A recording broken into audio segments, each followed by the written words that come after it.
Well, it's certainly been wetter and cold the last couple of weeks, and what better can you do in a country like this is but get colder and wetter. And where better can you go to except up into Sligo, to Knocknaree Mountain, and nestled between Knocknaree Mountain and the wide Atlantic, you have Strandhill. What can I say about this wonderful place? Full of adventures there. Knocknaree, you can climb it, you can go up to see Queen Maeve's grave. I do believe there's a World War II bomber crashed into the side of the hill somewhere if you can find it. Um, or alternatively, you can go down to the Strand in Strandhill, and when the tide is out, you can walk along the beach. If you walk out in a westerly, yeah, in a westerly, yeah, in a westerly um, direction, you'll find yourself in a peninsula, and on the peninsula you'll find these dunes, these massive dunes rising out of the Strand, and it's a lovely, wonderful place for a walk or a run and a climb, or even a gallop if you have a horse out there. Indeed, Strandhill also has a golf club there, so if you have any membership, it's a good place to go to. A strong bracing wind, I'm sure. Um, but what I did was I booked myself for surfing lessons. So you've got the National Surf Centre out there. You also have a surf club out there.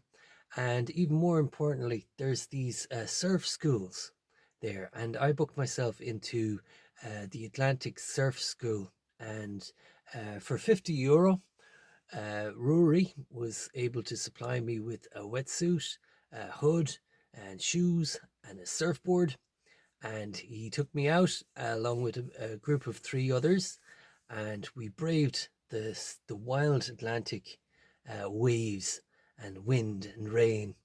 And firstly, he gave us some safety precautions first. He showed us what a riptide is, where when the waves are coming in, the water's making its own way out. Normally, the way the water goes out to the left or it goes out to the right.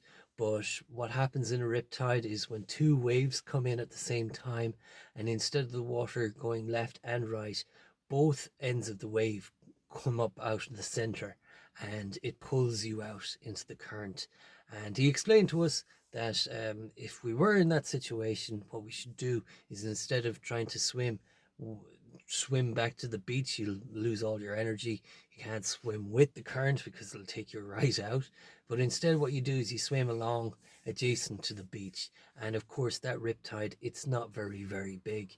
It's only a small kind of channel, so it wouldn't take you long to get out of that riptide. Be that as it may, I found great peace of mind knowing that I had a surf instructor with me on my first time out surfing, and that I was with a group of people as well, so that, like, if there was any issues, there's plenty of help on hand. So there I was for 2.5 hours out in the surf. I learned how to, firstly, how to take the board out to the surf, how to find, to position the board in a place where I can safely get onto the board. I was able to gauge how the waves are flowing in, and I was able to bravely kneel up onto the board. And I wish I could say that I was able to stand on the board, but plenty of times I was wiped out. But I really enjoyed my experience, and I really look forward to doing it again sometime in the after Christmas, in the early New Year. After that, I was after that I was able to go to the seaweed baths, and for €35 you get an hour sitting in a bath, a hot water bath with seaweed in it, and it is a very unique experience, but a great way to relieve the muscles and relieve the tension in the body after such an adventurous day. And after all that, of course, there's some lovely restaurants serving lovely seafood there. And what better way to finish your day? That's all I have to say. Take care.